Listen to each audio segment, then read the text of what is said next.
Welcome to the highlights of the Guest Transport Planning Panel, which took place on the 24th of February 2021 as part of Guest Go Green Week, where we invited speakers to talk about some of the aspects that go into planning transport around Glasgow and potential challenges. The first speaker was Becki Cox, who is a researcher at the University of Glasgow School of Urban Studies, touching on her PhD research into sustainable streets. The second speaker was Campbell, a Glasgow City Councillor with a seat on the board of SPT. And finally, the last speaker was Neil Macpherson, part of the transport activism group Get Glasgow Moving. Please note, this video has been edited from the original events. So my PhD research is looking at the Avenues project, and that is a big kind of substantial multi-year programme that Glasgow City Council are overseeing. And the idea of it is to transform, I think it's 18 streets, although I think the number has changed a bit, to transform these 18 streets that you can see here across the city centre. And by transform, I mean completely change what we have there currently, from what's a fairly road-dominated environment into something that is much more about prioritising people. So prioritising walking and cycling, reducing vehicle domination, completely overhauling how the street looks, so the kind of public realm elements, various other, like each of these streets has a different mini project attached to it. For what level of transformation we're talking about here. I mean, this is Sucky Hall Street previously. It's not unlike many of the other streets in the centre of Glasgow. It had 4 lanes of traffic, parking down one side. It's a fairly significant public transport corridor as well. As a street, it's very much it's the sort of nighttime economy. It's got a 24-hour cycle, lots and lots of different businesses. So yeah, that was it before, and this is it now. So as you can see, it looks very different. The vehicle lanes have been cut down to 2 lanes rather than 4. This new cycle track has been put in. The pavement has been widened. There's lots of trees and lighting, benches, etc., that have gone in. So really, it's kind of fundamentally transformed this whole space. So yeah, this is the question I'm going to kind of pose first. What do streets have to do with sustainability? Because it might not necessarily be that obvious. So yeah, this probably a lot of this will be familiar to you, so I'll kind of whiz through it. But I think it's very easy to take streets for granted. We spend a lot of time thinking about buildings and architecture, and we think about what happens in the buildings, and we think about how they relate to each other. But we sort of, if we talk about cities, we tend to talk at quite a broad scale, or we tend to talk in terms of their major landmarks or the tourist attractions and things like that. And even these days, sometimes we talk about cycle networks and we talk about cycle lanes and how that connects up. But actually, we don't often look at the very complex role that a street itself plays in the middle of all this, because it's kind of, in a sense, it's the leftover space that gets left between the buildings. But really, streets are incredibly complex, multifunctional kind of living organisms in a way. So they're very interesting to look at. They're kind of a canvas, I guess, for our urban lives. The minute we leave our house, we're on the street, and there's making improvements to streets in one place. If you don't improve the streets outside people's homes and people still can't walk easily, from their front door to the bus stop, then obviously that has a huge impact on people's personal mobility and things like that. So I think, to me, they're kind of they're the places that make places. Glasgow is a product of its streets as much as it is a product of its buildings and its people, perhaps. But as you'll know, you'll be familiar with this. Anybody that works in sustainability is familiar with the idea that we have designed the cities around cars, primarily around private vehicles, for a long time now. Glasgow, very much so. It's very, very visible in Glasgow, that kind of legacy of designing around motorised vehicles. We've got the motorway going basically right through the city centre. And the challenges with having a place designed around cars is that it tends to design out everything else. Just the nature of vehicles is they're very dominating in space, and us as kind of, exposed, squishy human beings, if we try and walk around or cycle around motorised places where motorised vehicles are dominant, that puts us at quite a lot of risk. So yeah, problematic for the bigger sustainability picture in several ways. Firstly, because it does make streets very unsafe for anybody not in a private vehicle, including people walking and cycling. And obviously, at best, you could say that just makes it unpleasant, but we walk and cycle anyway, even though it's a bit scary. But at worst, and in a lot of cases, that just stops people doing it. So people will jump in their cars, ironically, because there's other cars, because that makes the other options less appetizing. It's pretty clear that obviously those measures that we're currently taking as part of COVID reduction will be controversial if they're continued after the emergency. But I make no apologies for the fact that the council is rightfully looking again at how George Square should be used, and that point you made about runoff and putting grass back perhaps in that square and making it more pedestrianised and keeping the arrangement we've currently got. I kind of like Glasgow with less traffic and less pollution and more livable space for humans to walk about.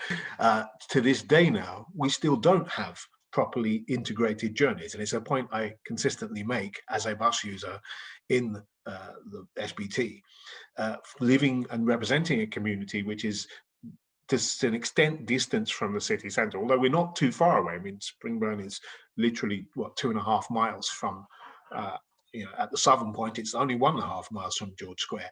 But in terms of public transport, it's an absolute disaster. So illogical route planning combined with illogical sequencing of the buses, the way that buses are regulated, of course, and public transport generally since deregulation, concentrates on things like punctuality, cleanliness. Punctuality is always the number one. Now, of course, if you only have one bus an hour to your neighbourhood, punctuality is neither here nor there. Yes, it can be as punctual as it likes, but if you happen to arrive at half past the hour instead of the hour, what alternative do you have if you want to make that journey quickly?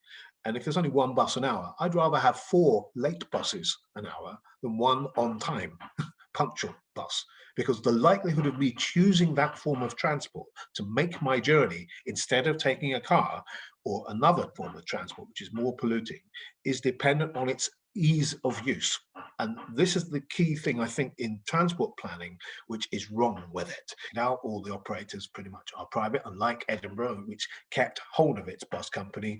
Glasgow got rid of its, and that was the major mistake in transport it made back 35 years ago. The problem that my residents in Rob Royston have is that even though 2/3 of them are car drivers, actually 2/3 of the bus users are car drivers.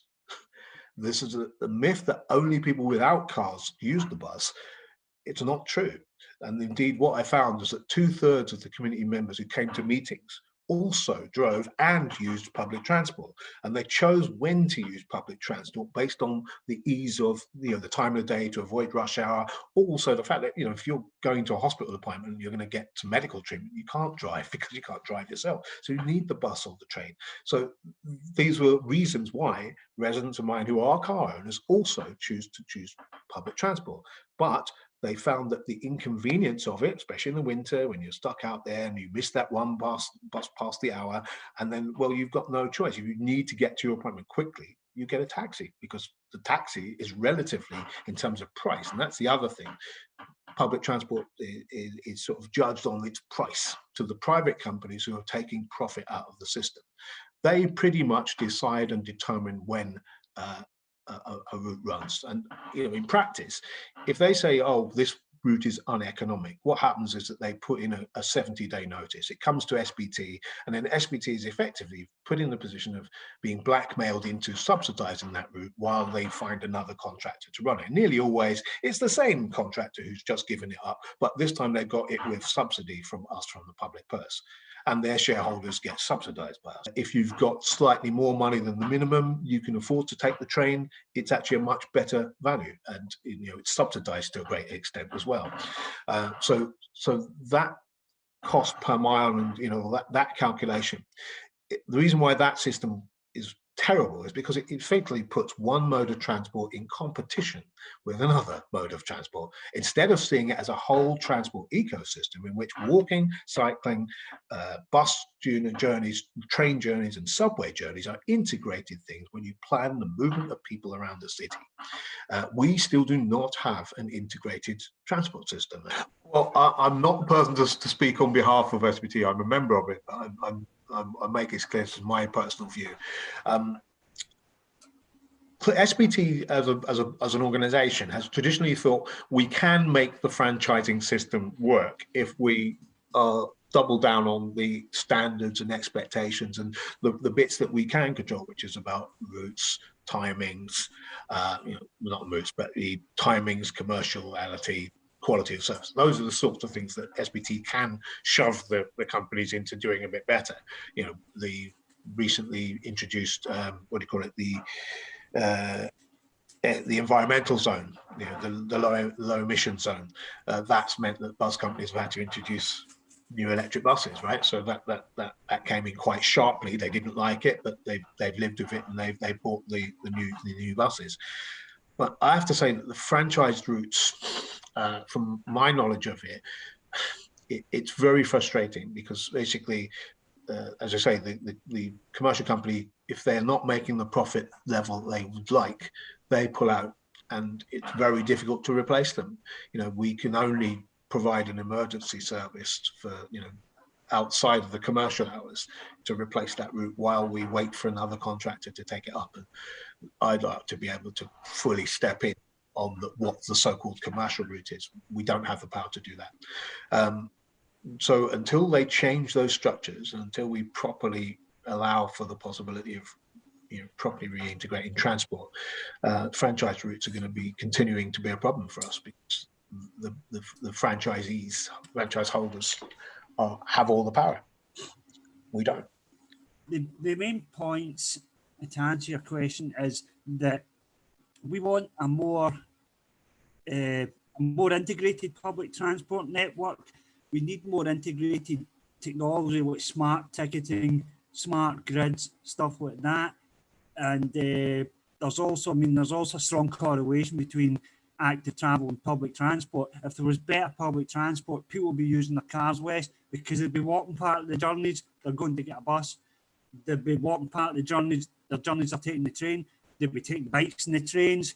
So I think, the franchising powers, a lot of the powers, like Graham said earlier on, and a lot of the powers are in the Transport Scotland Act, but the council or SPT aren't prepared to use the powers. So there's a lot of powers there which aren't being used. Basically, we need a more integrated transport system. You need something like the Oyster card in London, one ticket you can use in all modes of transport. The zone card in theory is a similar idea in theory, but the problem with the zone card is that the zone card is too expensive, because the zone card compensates the private operators for the profits that they're losing in single journeys and single journeys and return journeys, a train ticket or a bus ticket separately. So basically, it needs to be much more integrated. The technology needs to be improved. Like I says, we need smart grids, we need integrated ticketing, one overall ticket. So that's the main kind of points that we have in our proposals for Get Glasgow Moving. Do you think contactless would be a good way to start? Or would it be better just to jump straight into a completely new system? So kind of like the Oyster card in London. Yeah, I think probably, yeah. There's evidence, scientific evidence. If you look at the way systems are developed, quite often historically, the policy or the policy has been to try and adapt systems to make them better, whereas it is always surely the better thing to just start from scratch, redesign the system, and implement a new system that's custom purposely designed to achieve the goals that you want. That's one of the big problems, I suppose. I have to say that from my experience of dealing with this issue in SVT, obviously one of the issues is, of course, is that the technology has moved on so fast that most people are making contactless payment with their own card. They're not going to bother to charge up another card and have a system which, remember that all the bus companies run different systems. They have different payments, collection methods and so on, but they all have contactless payment. Well, nearly all of them do, all the big ones do.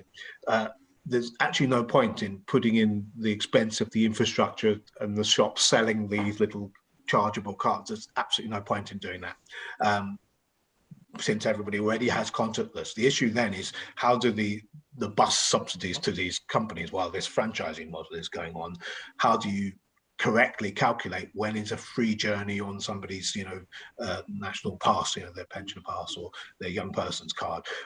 How do you correctly calculate? There's a lot of shall we say skullduggery in the way that that's collected, because that's of course a major component of bus companies' profits, is that they pretend that they've had more usage of those stuff that the Scottish government pays for than they've actually had. So it's important to have a system which accurately portrays when a journey is paid for and when it's free.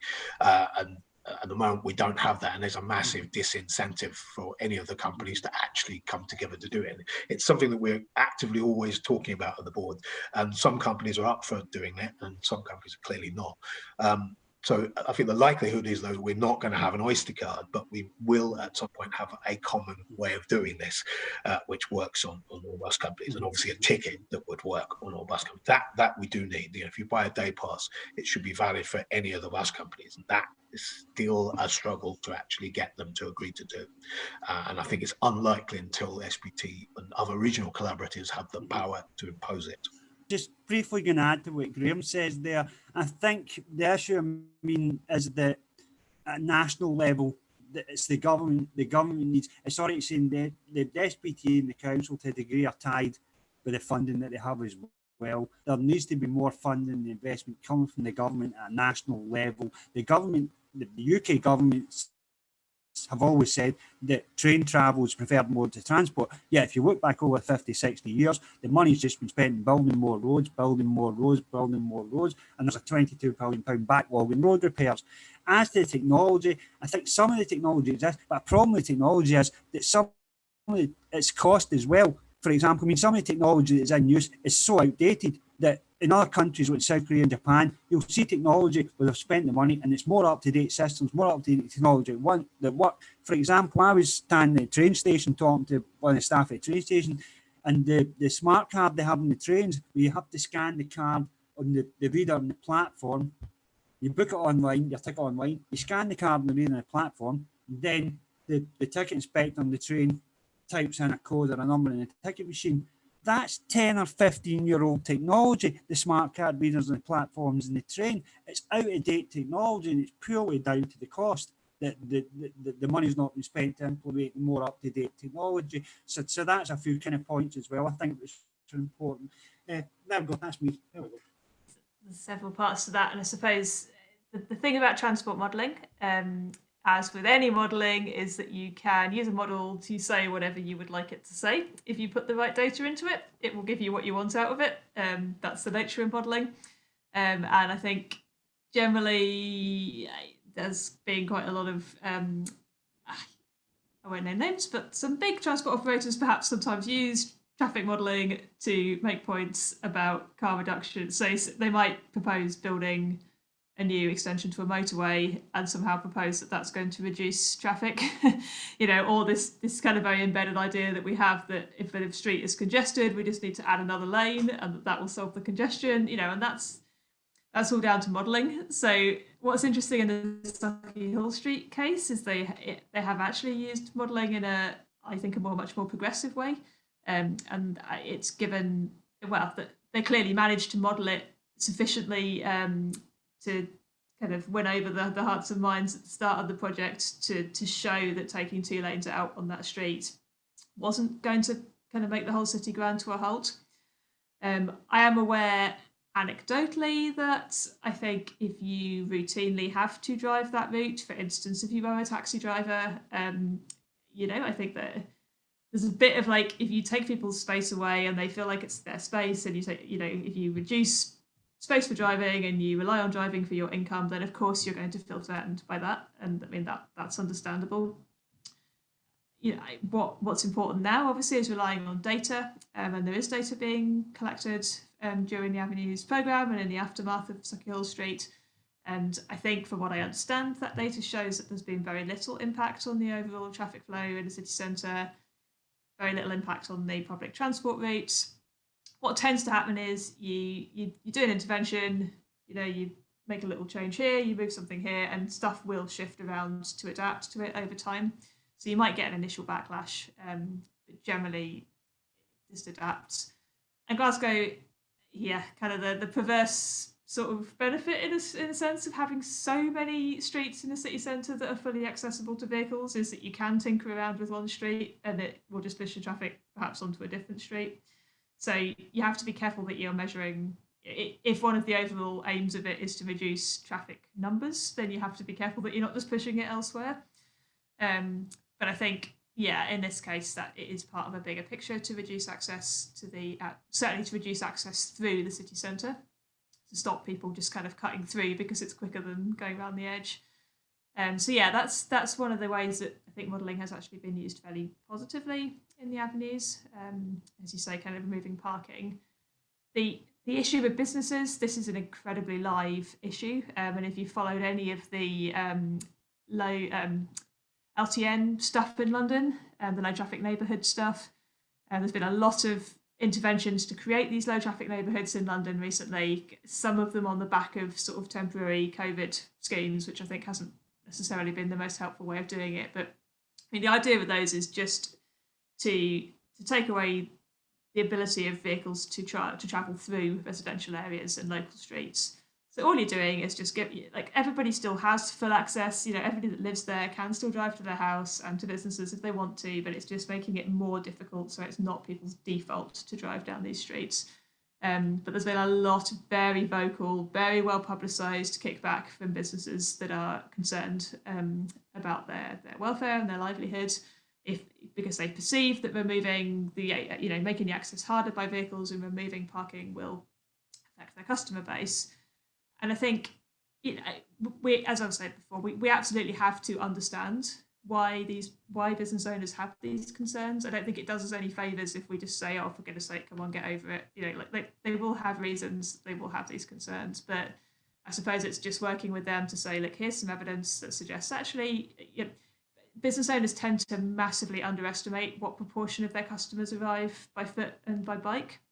Because if you shop by foot and by bike, as many of us here will know, you tend to make several smaller trips rather than just one turn up by a massive amount. But businesses tend to tend to focus more on the people who come in, buy a huge amount in one go, and then perhaps don't come back for a month, as opposed to the trickle of people who are coming in more frequently. So there's all sorts of evidence to suggest that actually it doesn't significantly impact businesses. It may even help them. It may shift the sorts of businesses you get in an area, and obviously that's a bit threatening if you're something that is a bit more heavily dependent on vehicles. But I think there's a thing to be sensitive and understanding to business owners, but also to try and work with them to help them just to understand that actually there is evidence that suggests it's not the end of the world if you take a parking space away outside. And again, as long as the Avenues has been very careful to maintain enough access for things like loading and supplies and things like that. So you have to think about the practicalities of these things, of how streets work as well. But